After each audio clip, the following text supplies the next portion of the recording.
नमस्ते, मेरा नाम है आयुष और आप देख रहे हैं एबीपी लाइव का इंफ्रास्ट्रक्चर कॉन्क्लेव। इसमें मेरे साथ मौजूद है प्रदीप मिश्रा जी। ये चेयरमैन और मैनेजिंग डायरेक्टर हैं REPL के। सर, थोड़ा अपनी कंपनी के बारे में बताइए। हमारी 32 ईयर ओल्ड ऑर्गेनाइजेशन है और ये एक स्टॉक एक्सचेंज में लिस्टेड ऑर्गेनाइजेशन है।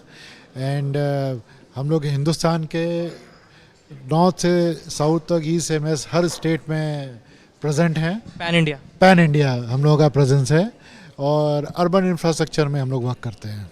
सर, जब बात हम अर्बन इंफ्रास्ट्रक्चर की करते हैं तो उसमें ये बहुत बड़ी समस्या होती है कि पुरानी बिल्डिंग्स हैं 40 साल 50 साल, उसमें दरार आ गई है, लोग रह रहे हैं, वो छोड़ना नहीं चाहते हैं, उनका घर है, तो ऐसे में उसको रिस्टोर करने का बहुत बड़ा चैलेंज होता है। तो इसको हम कैसे ओवरकम कर सकते हैं? कोई बिल्डिंग जिसमें फ्रैगमेंटेड ओनरशिप है, मल्टीपल ओनर हैं एक ही बिल्डिंग के अंदर, तो और हर बिल्डिंग की एक लाइफ है।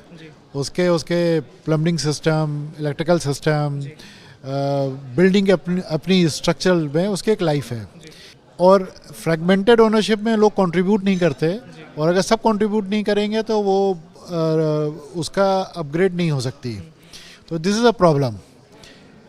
इसके लिए जो स्पेशली जो अर्निंग बिल्डिंग है, कमर्शियल एंड बाकी बिल्डिंग, उसमें तो SM REIT एक न्यू कंसेप्ट जो है सेबी ने अनाउंस किया है, जिसमें कि अगर आप पूरी बिल्डिंग को यूनिट में कन्वर्ट कर देते हैं और स्टॉक एक्सचेंज में लिस्ट कर देते हैं, और जो फंड जनरेट होता है एक्स्ट्रा फंड, और एक जो मैनेजर होता है मैनेजिंग द एंटायर शो, वो उसको कन्वर्ट करके अपग्रेड करके बिल्डिंग को मेंटेन कर सकता है। तो सर, ये आपने बहुत अच्छी बात बताई। इससे जुड़ा मेरा अगला सवाल है अर्बन प्लानिंग को लेकर के, क्योंकि आप इस ऐसे फील्ड में डील करते हैं, तो इसमें हमें मेजर चैलेंज क्या सामने आते हैं जब हम अर्बन प्लानिंग की बात करते हैं या स्मार्ट सिटीज़ की बात करते हैं? अर्बन प्लानिंग में बेसिकली दो तरह की ग्रोथ स्टोरी हैं। एक है जो ऑर्गेनिक ग्रोथ, अपने आप ग्रो कर रहा है, पॉपुलेशन ग्रो कर रही है।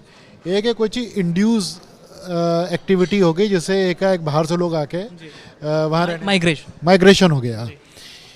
तो वो इंड्यूस ग्रोथ और ऑर्गेनिक ग्रोथ दोनों को हैंडल करके इंफ्रास्ट्रक्चर कैसे हम प्लान करें कि ये सिटी सस्टेनेबल रहे।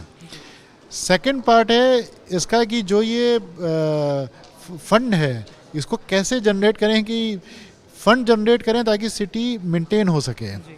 ये दोनों चीज़ क्रिटिकल हैं और ये पब्लिक एंड गवर्नमेंट के पार्टिसिपेशन से ही पॉसिबल है। सर, आपने काफ़ी अच्छी बात बताई।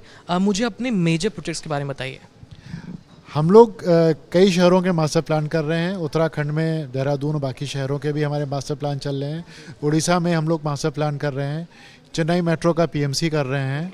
हम लोग डिफेंस के कुछ हम लोग के जो है प्राइवेट सेक्टर के प्रोजेक्ट्स हैं, उसमें हम लोग PMC कर रहे हैं। और हम लोग के केरल में भी वाटर सप्लाई की हम लोगों ने स्कीम की है, और हम लोगों ने लद्दाख में भी प्रोजेक्ट कर रहे हैं, वहाँ के स्टेडियम का PMC कर रहे हैं। सर, वाकई आपकी जो मौजूदगी है और आपके जो प्रोजेक्ट्स हैं वो पैन इंडिया हैं।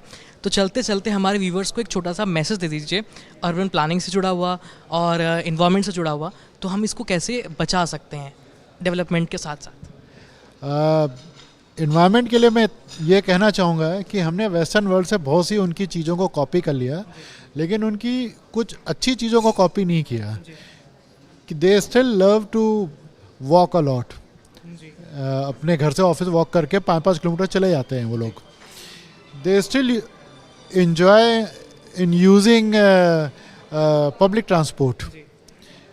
और जो उनका कंसर्न है सिटी के एनवायरनमेंट को नीट क्लीन रखने के लिए, वो हम लोग अगर यहाँ अडॉप्ट करेंगे तो our city will become much more better to live. Thank you so much sir, आपने बहुत अच्छी बातें बताई हमारे व्यूवर्स को। आप देख रहे थे प्रदीप मिश्रा को। मेरा नाम है आयुष, ABP लाइव से जुड़े रहिए। धन्यवाद।